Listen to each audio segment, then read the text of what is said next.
Introduction of guests. Introduction of guests.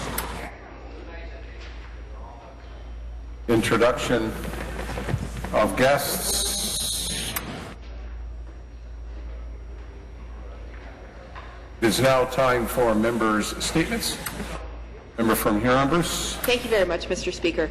I rise today to make the Ministers of Energy, Health and Long-Term Care, as well as Environment, aware of what is happening in Port Elgin, a community that is home to an industrial wind turbine owned by the CAW.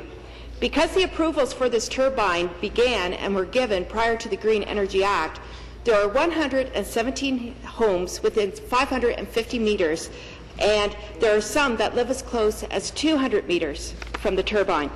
On August 26th, 6 families were at the Saugeen Shores Council meeting to detail their health and property value agonies since the turbine began operation. Council passed a motion detailing their documented reported negative health impacts and demanded that CAW shut down their turbine.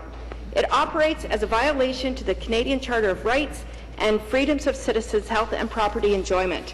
And I have to tell you that when you hear the Mayor of Saugeen Shores talk about the tears of distinguished and well-respected citizens that were shared that evening, people have to wake up and finally get off their power trip and do what's right. Doug Downlock, Vice Deputy Mayor of Saugeen Shores, committed to pursue the regulation of low-frequency emissions, while this Liberal government refuses to do the same. The CAW refuses to communicate with the impacted citizens. This government refuses to listen to impacted citizens across this province.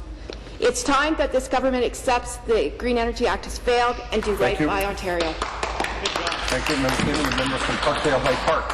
Thank you, Mr. Speaker. It's a pleasure to rise in this House and to invite all my colleagues and everyone out there in Ontario to some incredible festivals that are happening this weekend in Parkdale High Park. Number 1, the Ukrainian Festival takes over all of Bloor West, and Bloor West shuts down. Number 2, Polish Festival takes over all of Roncesvalles, and Roncesvalles shuts down.